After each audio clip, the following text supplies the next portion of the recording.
Eu quero meditar com você neste momento no Salmo 23, verso 1. Este versículo é um dos versículos mais pronunciados e mais reproduzido de todos os versículos da Bíblia. Mas eu quero neste momento estar meditando com você nesse salmo que diz assim: O Senhor é o meu pastor, nada me faltará. Eu quero dividir esse texto em duas partes. Vamos falar um pouquinho da parte A desse versículo. Depois vamos falar da parte B. A parte A é onde diz: O Senhor é o meu pastor. O salmista, quando pronunciou esta frase, o Senhor é o meu pastor, ele estava usando uma experiência pessoal que ele tinha com as suas ovelhas, pois ele era pastor, e ele então usou sua experiência que ele tinha com as suas ovelhas e disse para Deus: O Senhor é o meu pastor. Ele, usando esta frase, ele estava referindo mais ou menos assim: quando eu olho para baixo, o rebanho são as minhas ovelhas e eu sou o pastor. Mas quando eu olho para cima, eu sou a ovelha e tu és o pastor. Então, o salmista ele referiu esse texto porque tem uma intimidade muito grande entre a ovelha e o pastor. São uma intimidade que tem tanto do pastor para com a ovelha, um amor muito grande, como da ovelha para o pastor. E muitas vezes nós pronunciamos esse texto.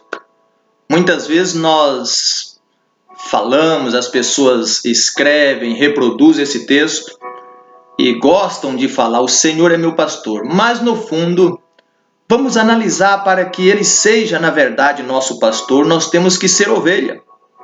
E eu quero falar sobre 3 aspectos de uma ovelha que nós temos que ter. E é claro que tem muitos, mas nós vamos falar somente sobre 3, até para que esse vídeo não fique muito extenso. A primeira coisa que uma ovelha ela tem, uma qualidade, ela conhece o seu pastor. Como nenhum outro animal, ela conhece o seu pastor. Nós olhando para a Bíblia Sagrada, lá no Evangelho segundo escreveu João, no capítulo de número 10, e o versículo de número 2 até o versículo de número 5, nos diz assim: Aquele, porém, que entra pela porta é o pastor das ovelhas. A este o porteiro abre, e as ovelhas ouvem a sua voz, e chama pelo nome as ovelhas e as traz para fora. E quando tira para fora as suas ovelhas, vai adiante delas, e as ovelhas o seguem, porque conhecem a sua voz. Mas de modo nenhum seguirão o estranho, antes fugirão dele, porque não conhecem a voz dos estranhos. Então, a ovelha ela tem um conhecimento do seu pastor, ela passa a conhecer a voz, ela passa a conhecer a forma de trabalhar, a forma dele movimentar com elas. Ela passa a conhecer de uma forma extraordinária, e daqui a pouco ele basta simplesmente falar e ela já entende o que ele quer. Então eu quero meditar com você nesse texto e falar: existe no mínimo 3 formas de se conhecer uma pessoa. A primeira forma de se conhecer uma pessoa é quando eu já ouvi falar, simplesmente porque alguém me falou. Você conhece o Pedro? Ah, já ouvi falar. Sei que ele mora em tal cidade, sei que ele trabalha em tal serviço, mas porque me falaram, eu mesmo não tenho conhecimento, nunca vi ele. Então é uma das formas de conhecer uma pessoa. A segunda forma de se conhecer alguém eu ter um relacionamento, ou seja, eu ter um encontro por um acaso com alguém.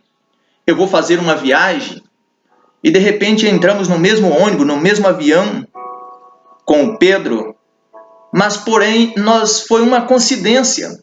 Nós não marcamos para estar ali. Por uma coincidência nos levou a um restaurante para almoçarmos juntos. Mas eu não tenho uma intimidade. Eu conheço porque uma vez ou outra eu a vejo, a encontro, uma vez a outra eu passo e dou bom dia, boa tarde.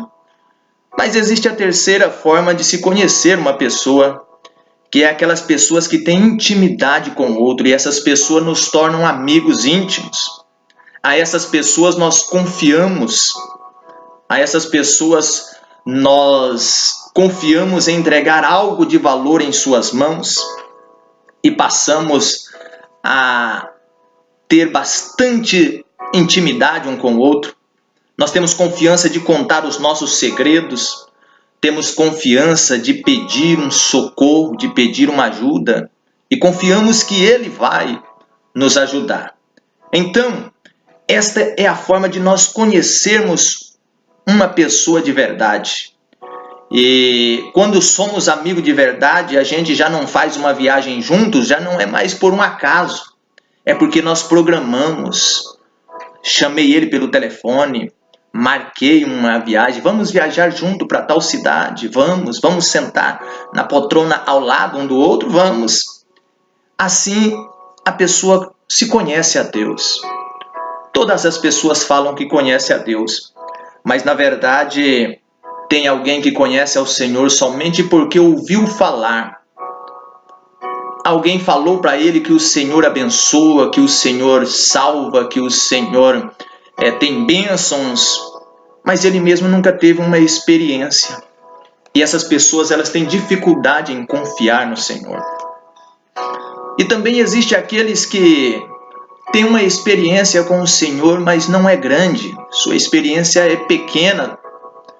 Ele teve uma experiência com Deus uma vez e assim não prosseguiu a intimidade com o Senhor. Mas já existe aqueles que têm uma intimidade profunda com Deus. Esses, eles conhecem a Deus de verdade e passam a confiar no Senhor. E tem como entregar nas mãos do Senhor algo de valor, principalmente a nossa vida, a nossa alma, os nossos destinos. O salmista diz lá no Salmo de número 37, verso 5, nos diz assim: entrega o teu caminho ao Senhor, confia nele e ele tudo fará. Aqui é algo que só faz quem tem confiança. E para ter confiança precisa conhecer de verdade. Então, para entregar o meu caminho é entregar algo de valor nas mãos do Senhor, ou seja, o meu destino, a minha vida nas mãos do Senhor e confiar. Eu preciso ter esta confiança. E o salmista Davi, sabendo de que a relação entre uma ovelha e um pastor é muito grande, ele disse estas palavras. Outra coisa que a ovelha tem, a ovelha, ela não consegue, ela é dependente do seu pastor. A ovelha, ela depende totalmente do seu pastor. A ovelha não vive sem o pastor, mas o pastor vive sem a ovelha. E nós também devemos entender isto. Nós não conseguimos viver sem Deus, mas Deus consegue viver sem nós. Olhando para a Bíblia, nós vamos encontrar também, lá no Salmo de número 51, e o versículo de número 11, nós vamos encontrar um texto onde o salmista Davi disse uma palavra muito linda. Ele disse assim: não me lance fora de tua presença e não retires de mim o teu Espírito Santo. Ou seja, O salmista Davi era dependente de Deus. Ele reconhecia que ele dependia do Senhor. Então, após ele ter cometido um ato, após ele ter cometido um pecado, ele ficou preocupado em ter um grande prejuízo, ou seja, um prejuízo ainda maior. Ele poderia ter pedido a Deus: Senhor, não tire de mim o trono.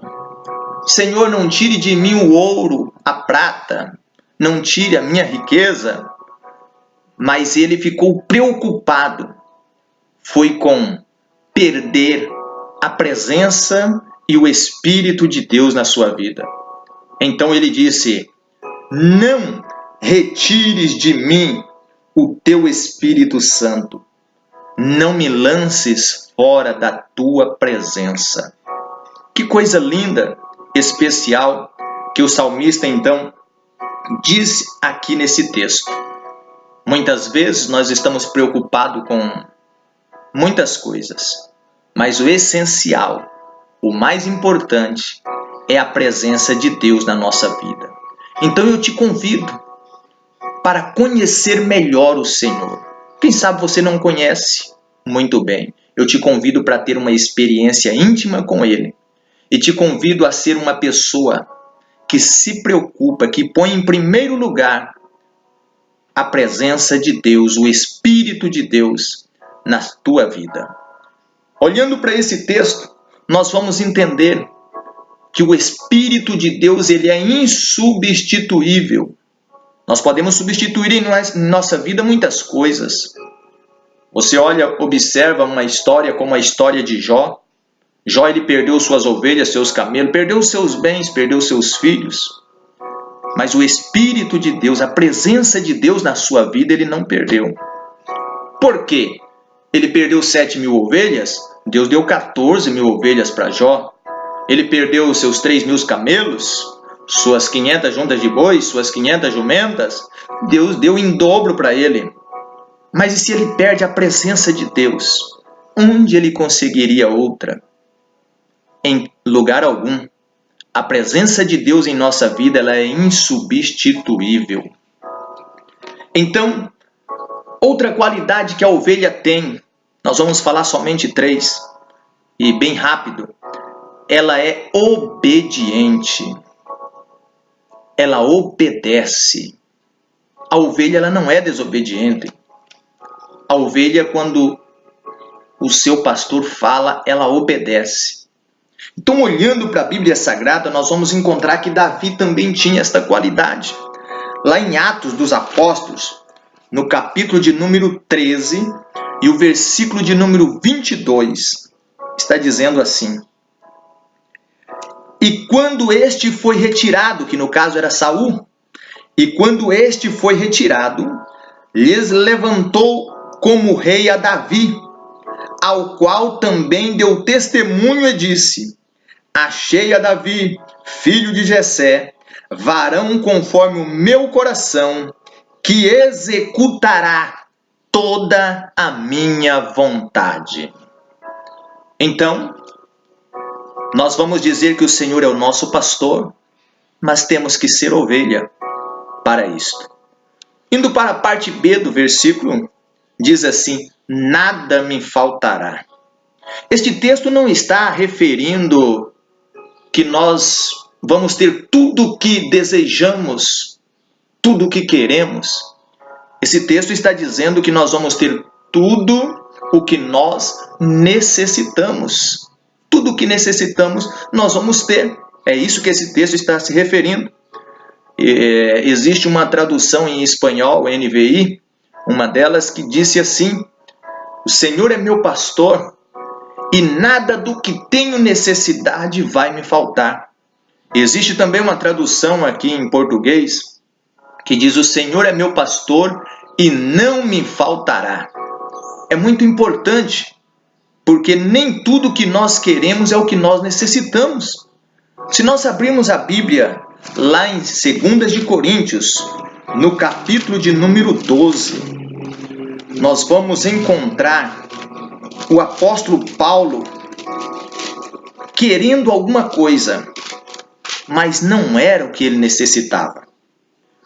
2 de Coríntios, capítulo de número 12, versículo de número 7 e 8, diz assim: E para que não me exaltasse pelas excelências das revelações, foi-me dado um espinho na carne, a saber, um mensageiro de Satanás, para me esbofetear, a fim de não me exaltar. Olha só, acerca da qual 3 vezes orei ao Senhor para que se desviasse de mim. Era o que ele queria. Orou 3 vezes para que o Senhor tirasse dele este espinho na carne. Mas no versículo 9 nós encontramos o Senhor dizendo a ele: E disse-me, a minha graça te basta, porque o meu poder se aperfeiçoa na fraqueza.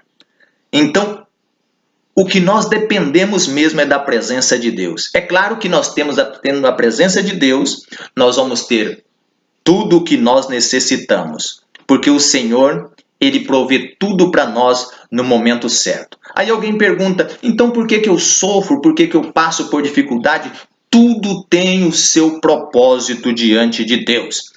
No próximo vídeo nós vamos estar falando sobre o verso 2, e no verso 2 nós vamos estar explicando um pouquinho mais sobre isso. Mas olhando então, outro versículo na Bíblia, lá em Romanos, no capítulo de número 8, e o versículo de número 28, nós vamos encontrar uma resposta para as nossas perguntas, muitas vezes. Por que nós sofremos? Porque muitas vezes alguém escreve no seu carro: o Senhor é meu pastor, nada me faltará. E ele está dentro do mesmo carro, dirigindo e reclamando, dizendo que está lhe faltando algo. Ou até mesmo dentro de casa. Nós podemos colocar na parede escrito: Senhor é meu pastor, nada me faltará, e estamos assentados no sofá reclamando que está nos faltando algo. Então nós temos que entender e compreender como diz. Romanos capítulo de número 8 e o versículo de número 28 está dizendo assim: E sabemos que todas as coisas contribuem juntamente para o bem daqueles que amam a Deus, daqueles que são chamados por seu decreto. Então, tudo que acontece em nossa vida tem um propósito. Deus tem um propósito com a enfermidade, muitas das vezes, né? Deus tem um propósito com o problema, com a prova, com a luta. Tudo Deus tem um propósito. Então não se preocupe se você está passando por um momento difícil, por um momento crítico da sua vida, se você está passando por uma luta tremenda. Tudo tem um propósito e a Bíblia nos dá a garantia que tudo contribui para o nosso bem. Assim era uma ovelha. Ela não reclamava por falta de nada. Ela não reclamava quando seu pastor estava perto. A única coisa que ela sentia muito e sente muito é quando seu pastor está distante. Muitas ovelhas até perdem a vontade de comer, a vontade de beber, têm dificuldade para se alimentar porque o seu pastor está longe. Então, eu te pergunto, será que sentimos mal quando estamos distante de Deus? Será que sentimos mal quando não estamos sentindo a presença de Deus? Eu quero neste momento convidar a você a se aproximar do Senhor. A Bíblia diz: chegai-vos a Deus, e Ele se chegará a vós. Que Deus abençoe a todos.